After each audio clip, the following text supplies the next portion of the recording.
Vous pouvez nous dire pourquoi les États-Unis sont le plus grand pays du monde? L'égalité des chances et la diversité. Lewis? La liberté et la liberté. Alors faisons en sorte que ça dure. Will? Les New York Jets.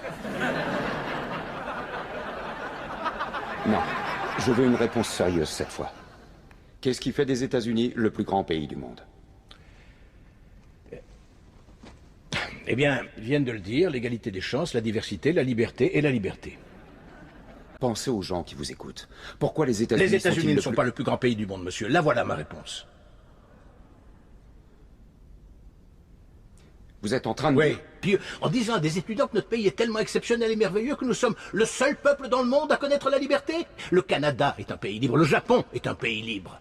L'Angleterre, la France, l'Italie, l'Allemagne, l'Espagne, l'Australie et la Belgique sont des pays libres. Parmi les 207 États souverains qu'il y a dans le monde, 180 d'entre eux sont des pays libres. Enchaînons. Et toi, la fille à papa, écoute, juste au cas où tu t'aventurerais accidentellement dans un bureau de vote, il y a certaines choses qu'il vaut mieux que tu comprennes. Par exemple, qu'il n'y a absolument aucune preuve qui atteste que les États-Unis sont le plus grand pays du monde. Nous sommes 7e en ce qui concerne le taux d'alphabétisation, 27e en maths, 22e en sciences, 49e en espérance de vie, 178e en mortalité infantile, 4e en force de travail, 3e en revenu médian des ménages et 4e en exportation. Nous sommes premiers dans seulement 3 catégories. La proportion de citoyens incarcérés par habitant, le nombre d'adultes qui croient que les anges existent et les dépenses militaires qui sont plus élevées que celles des 26 pays suivants cumulés, dont 25 sont nos alliés. Alors bien sûr, rien de tout ça n'est la faute d'une jeune étudiante en journalisme. Mais ça montre malgré tout de manière flagrante que tu fais partie de la pire génération qui a jamais vu le jour dans toute l'histoire de ce pays. Si tu me demandes ce qui fait des États-Unis le plus grand pays du monde, la question est tellement conne que je n'ai aucune réponse.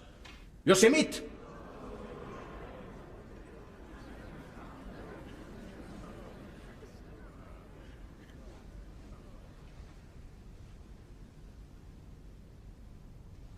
On l'a été autrefois. On luttait pour des causes justes. On a voté des lois pour défendre nos valeurs.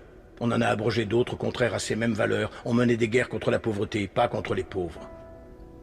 On n'hésitait pas à se sacrifier et à épauler nos voisins. On joignait le geste à la parole et on ne se montrait jamais orgueilleux. On a bâti de grandes et belles choses, inventé des technologies que personne n'aurait cru concevables. On a exploré l'univers, guéri des maladies incurables, donné naissance aux plus grands artistes et à la plus grande puissance économique du monde. Notre ambition nous donnait des ailes.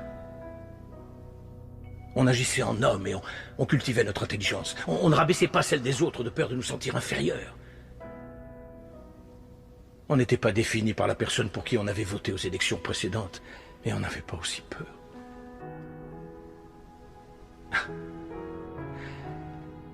On était capable d'être et de faire toutes ces choses parce qu'on était informés. Par de grands hommes, des hommes respectés. La première étape dans la résolution d'un problème est de reconnaître qu'il y en a un. Qu'on le veuille ou non, les États-Unis ne sont plus le plus grand pays du monde.